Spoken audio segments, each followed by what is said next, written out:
എല്ലാവർക്കും ക്രിസ്തുവേശുവിൻ്റെ നിസ്തുല നാമത്തിൽ സ്നേഹവന്ദനം. ഇന്നത്തെ നമ്മുടെ ധ്യാനത്തിനായി വിശുദ്ധ യോഹന്നാൻ എഴുതിയ സുവിശേഷം 10-ാം അധ്യായം 1 മുതൽ 3 വരെയുള്ള വാക്യങ്ങൾ. യോഹന്നാൻ 10-ന്റെ 1 മുതൽ 3 വരെ. ആമേൻ ആമേൻ, ഞാൻ നിങ്ങളോട് പറയുന്നു, ആട്ടിൻ തൊഴുത്തിൽ വാതിലിലൂടെ കടക്കാതെ വേറെ വഴിയായി കയറുന്നവൻ കള്ളനും കവർച്ചക്കാരനും ആകുന്നു.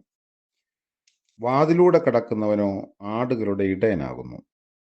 അവന് വാതിൽ കാവൽക്കാരൻ തുറന്നു കൊടുക്കുന്നു. ആടുകൾ അവൻ്റെ ശബ്ദം കേൾക്കുന്നു.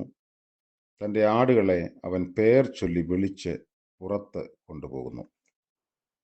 കർത്താവിൻ്റെ പരിശുദ്ധ നാമം വാഴ്ത്തപ്പെടട്ടെ. യേശു നല്ല ഇടയൻ. ആടുകളുടെ നല്ല ഇടയൻ എന്ന രൂപകത്തിന് വളരെ ധന്യമായ പഴയ നിയമ പശ്ചാത്തലമുണ്ട്. സങ്കീർത്തനം 23, അതുപോലെ 80-ാം സങ്കീർത്തനം, ഇവിടെയെല്ലാം ദൈവത്തെ നല്ല ഇടയനായി ചിത്രീകരിച്ചിട്ടുണ്ട്. നമ്മൾ വായിക്കുന്ന ഈ വേദഭാഗത്തിന് യെഹെസ്കേൽ പ്രവാചകന്റെ പുസ്തകം 34-ാം അധ്യായത്തിൻ്റെ 1 മുതൽ 31 വരെയുള്ള വേദഭാഗത്തിൻ്റെ ഒരു സ്വാധീനമുണ്ട്. അവിടെ സ്വാർത്ഥരായ ഇടയന്മാർ തങ്ങളെ തന്നെ പോഷിപ്പിക്കുന്ന ചിത്രമാണ് വരച്ച് കാട്ടിയിരിക്കുന്നത്. ഈ വേദഭാഗത്ത് യേശുക്രിസ്തു പറയുന്നു, തന്നെ തന്നെ നല്ല യഥാർത്ഥ ഇടയനായി ചിത്രീകരിക്കുന്ന വളരെ മനോഹരമായിട്ടുള്ള ഒരു രൂപകമാണ്. അപ്പോൾ ശരിയായ വാതിലിലൂടെ ആട്ടിൻതൊഴുത്തിൽ പ്രവേശിക്കുന്ന യഥാർത്ഥ ഇടയനായി യേശു സ്വയം കാട്ടിത്തരുന്നു. കള്ളന്മാരും കവർച്ചക്കാരും ഒരിക്കലും ശരിയായ വാതിലൂടെ അകത്ത് കയറുന്നില്ല. അവിടെ വാതിൽ കാവൽക്കാർ ഉണ്ടാകും. പിതാവ് യേശുവിനെ ആട്ടിൻകൂട്ടത്തിന്റെ ഇടയനായി നിയമിച്ചിരിക്കിയാൽ ആട്ടിൻകൂട്ടത്തിന്മേൽ യേശുവിന് അധികാര അവകാശങ്ങളുണ്ട്.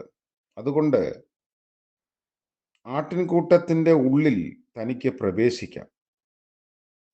പിതാവിൽ നിന്ന് അവകാശ അധികാരങ്ങൾ പ്രാപിക്കാത്ത കള്ള ഇടയന്മാർ നല്ല ഇടയനായ യേശുവിനെ പ്രവേശിപ്പിക്കാതെ ഇരിക്കാൻ ശ്രമിക്കുന്നു. അവർ ശരിയായ മാർഗത്തിലൂടെ അല്ലാതെ ആട്ടിൻകൂട്ടത്തിൽ കയറാൻ ശ്രമിക്കുന്നു. പിതാവായ ദൈവം പുത്രനായ യേശുവിനെ ഇസ്രായേൽ ജനമാകുന്ന ആട്ടിൻകൂട്ടത്തിന്റെ ഇടയനായി നിയമിച്ചിരിക്കുന്നു. അതുകൊണ്ട് ശരിയായ വാതിലൂടെ അകത്ത് പ്രവേശിക്കാൻ യേശുവിന് അധികാരമുണ്ട്. സ്വയം നിയമിക്കുന്ന ഇടയന്മാർ കള്ളന്മാരും കവർച്ചക്കാരും ആണ്. രണ്ടാമത്, നല്ല ഇടയനായ യേശു ഓരോ ആടിനെയും അവയ്ക്ക് നൽകപ്പെട്ട പേര് കൊണ്ട് അറിയുകയും അവയെ പേർ ചൊല്ലി വിളിക്കുകയും ചെയ്യുന്നു. ഓരോ ആടിനെയും അവയുടെ രൂപമനുസരിച്ചും പ്രകൃതം അനുസരിച്ചുമാണ് ഇടയൻ പേരിട്ട് വിളിക്കുന്നത്. ഓരോ ആടിനോടും ഇടയനുള്ള വ്യക്തിപരമായ ബന്ധം കാരണം ആടുകൾ ഇടയന്റെ ശബ്ദം തിരിച്ചറിയുകയും ഇടയനെ പിൻപറ്റുകയും ചെയ്യുന്നു.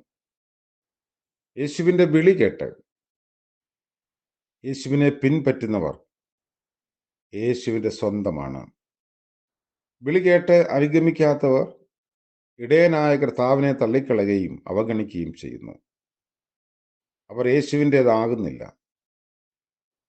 ആടുകൾ ഇടയന്റെ ശബ്ദം കേട്ടുകഴിഞ്ഞാൽ ആടിൻ്റെ വഴികളും അവയുടെ മേച്ചിൽപ്പുറങ്ങളും നിശ്ചയിക്കുന്നത് ഇടയനായ യേശുവാണ്. യേശു കർത്താവ് വ്യക്തിപരമായി നമ്മെ ഓരോരുത്തരെയും അറിയുന്നുവെന്ന് നാം അറിയുന്നത്, നമ്മുടെ ബലവും ബലഹീനതയും അറിയുന്നുവെന്നത് ഒരു സുന്ദരമായ ചിന്തയാണ്. വിശ്വാസികളുടെ ജീവിതപാതകളും ജീവിതഭാഗതയും നിശ്ചയിക്കുന്നത് കർത്താവാണ് എന്നുള്ളത് ഒരു ശക്തീകരിക്കുന്ന ചിന്തയാണ്. ഓരോരുത്തരുടെയും താലന്തുകളും ജീവിത നിയോഗങ്ങളും അനുസരിച്ച് ഇടയനായ യേശു നമ്മെ ശക്തീകരിക്കുന്നു. മൂന്നാമത്, ഇടയൻ നൽകുന്ന മാർഗദർശനം ആടുകൾക്ക് വളരെയധികം പ്രയോജനകരമാണ്. ആട്ടിൻപറ്റത്തിന്റെ ആലയുടെ വെളിയിൽ അപകടങ്ങൾ പതിയിരിക്കുന്നു. വന്യമൃഗങ്ങളുടെയും ശത്രുക്കളുടെയും സാന്നിധ്യം അവിടെയുണ്ട്. ഇടയൻ ആടുകൾക്ക് മുൻപിൽ നടക്കുന്നതിനാൽ ആടുകൾക്ക് അവയെ ഭയപ്പെടേണ്ട ആവശ്യമില്ല. സ്വന്തം ജീവൻ പണയപ്പെടുത്തിയും നല്ല ഇടയൻ ആടുകളെ ആപത്തുകളിൽ നിന്നും രക്ഷിക്കും. യേശു എന്ന നല്ലിടയൻ ആടുകൾക്ക് വേണ്ടി തന്റെ ജീവൻ വെച്ചു കൊടുക്കുന്നവനാണ്. കള്ളയിടയന്മാരായ യഹൂദ മതനേതാക്കൾ ഒരു അണിവിരൽ കൊണ്ടുപോലും ആടുകളെ സഹായിക്കുന്നില്ല. അതുകൊണ്ട് വേദഭാഗം നമ്മെ ഓർമ്മിപ്പിക്കുന്നു, യേശുവിൻ്റെ ഉടമസ്ഥാവകാശവും അവകാശാധികാരങ്ങളും അംഗീകരിക്കുന്ന ആടുകളുടെ കൂട്ടത്തിൽ നമ്മൾ ഉൾപ്പെട്ടിട്ടില്ലെങ്കിൽ ഇടയന്റെ വടിയും കോലും നൽകുന്ന ശിക്ഷണബോധത്തിന്റെ നന്മകൾ സ്വീകരിക്കാൻ നമുക്ക് ഈ ഇടയന് കീഴ്പ്പെടാം. യേശുവാകുന്ന ഇടയൻ പേര് ചൊല്ലി വിളിക്കുന്നതിനെ നമുക്ക് തിരിച്ചറിയാം. ഇടയന്റെ കൂട്ടത്തിന് വെളിയിൽ പതിയിരിക്കുന്ന അപകടങ്ങൾ നമ്മുടെ സ്വാതന്ത്ര്യമോഹത്തെയും ദാഹത്തെയും പരിമിതപ്പെടുത്തണം. ഇടയനോട് ചേർന്നിരിക്കുന്നതിന്റെ സുരക്ഷിതത്വം നമ്മൾ അനുഭവിച്ച് അറിയണം. നമുക്ക് പ്രാർത്ഥിക്കാം.